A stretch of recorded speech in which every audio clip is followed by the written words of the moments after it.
আসসালামু আলাইকুম pro football fans. দর্শক, অনেকেরই প্রশ্ন নেইমার জুনিয়র আগামী উইন্ডোতে ব্রাজিলের স্কোয়াডে থাকবে কি না। মূলত নেইমার জুনিয়রকে নিয়ে কিন্তু সম্প্রতি একটা ভিডিও প্রকাশ করেছে আল হিলাল এফসি এবং তাদের অফিসিয়াল ওয়েবসাইটে দেখা যাচ্ছে নেইমার জুনিয়র কিন্তু দূর থেকে ফ্রি কিক নিচ্ছে এবং তাকে খুব স্বাচ্ছন্দ্যবোধ দেখা যাচ্ছে। মূলত নেইমার জুনিয়রকে কিন্তু অনেক অনেক বেশি হ্যাপি লাগছিল। তার গ্রুপ ট্রেনিংটা আমরা ভিডিও দেখেছি, আপনারা শুরুতে যে ভিডিওটি দেখেছেন সেখানে কিন্তু নেইমার জুনিয়র খুব হাস্যোজ্জ্বল ছিলেন এবং নেইমার জুনিয়রকে দেখে মনে হচ্ছে তিনি পুরোপুরি ফিট আছেন। মূলত নেইমার জুনিয়র পুরোপুরি ফিট থাকলেই কিন্তু ব্রাজিল জাতীয় দলে ডাক পাবে এমনটাও কিন্তু নয়, এখানে কিন্তু অনেক ভেজাল আছে। কেননা নেইমার জুনিয়রের কিন্তু আসলে 25 তারিখ যে মেডিকেল টেস্টটা রয়েছে এবং ব্রাজিলের স্কোয়াড ঘোষণা হবে 27 তারিখ। তো 25 তারিখের এই মেডিকেল টেস্টে নেইমার জুনিয়র পাস করে তাহলে নিশ্চিতভাবেই কিন্তু আল হিলালের পরবর্তী যে ম্যাচগুলো আছে সেখানে আমরা নেইমার জুনিয়রকে দেখতে পারবো। এবং এর পাশাপাশি কিন্তু ব্রাজিল জাতীয় দলে নেইমার জুনিয়র এই অক্টোবরের উইন্ডোতে ডাক পাবে কিনা ব্রাজিলের স্কোয়াডে সেটা নিয়ে কিন্তু অনেক প্রশ্ন থাকতে পারে। আসলে প্রশ্ন থাকারই কথা, কেননা আল হিলাল এফসি যারা নেইমার জুনিয়রকে প্রায় বছরে 1000 কোটি টাকার উপরে বেশি টাকা বেতন দিয়ে রেখেছে, তো সেই নেইমার জুনিয়র দীর্ঘ 1 বছর ইনজুরিতে রয়েছেন এবং ইনজুরিতে এসে তিনি ক্লাবের হয়ে না খেলে আসলে জাতীয় দলের হয়ে খেলবেন, এটা কিন্তু আসলে আল হিলাল কোনোভাবেই মেনে নেবে না।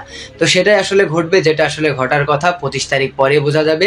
25 তারিখ নেইমার জুনিয়রের মেডিকেল টেস্ট রয়েছে এবং নেইমার জুনিয়রের মেডিকেল টেস্ট হওয়ার পর ডরিভাল জুনিয়র যদি দেখে নেইমার জুনিয়রের মেডিকেল টেস্ট অনেকটাই পজিটিভ, একেবারেই পজিটিভ, নেইমার জুনিয়র পুরোপুরি ফিট আছেন, 27 তারিখ ব্রাজিলের স্কোয়াড ঘোষণা করা হবে এবং সেই স্কোয়াড ঘোষণা করার আগে কিন্তু ডরিভাল জুনিয়র অবশ্যই আল হিলালের সঙ্গে কথা বলবেন এবং সিবিএফ আল হিলাল সবাই মিলে একটা মিটিং হবে এবং সেখানেই সিদ্ধান্ত হবে যে নেইমার জুনিয়রকে তারা এই উইন্ডোতে পাচ্ছে কিনা।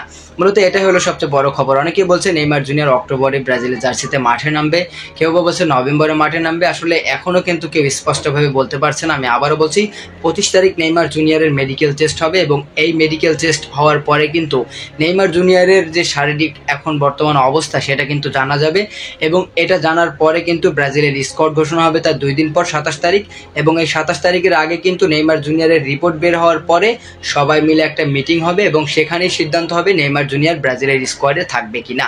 এটি নিয়ে আর কোনো সন্দেহ নেই। আপনারা অনেকে অনেক রকম নিউজ দেখবেন, এরই মধ্যে কিন্তু গুজব ছড়ানো হবে সোশ্যাল মিডিয়ায় এরকমই।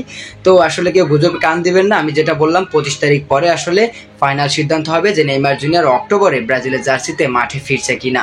সেটা ডিপেন্ড করবে নেইমার জুনিয়রের 25 তারিখের মেডিকেল টেস্টের ওপর, প্লাস আল হিলাল এবং সিবিএফ এর যে বৈঠকটা হবে সেই বৈঠকের ওপরেও। আশা করি সবাই বুঝতে পেরেছেন।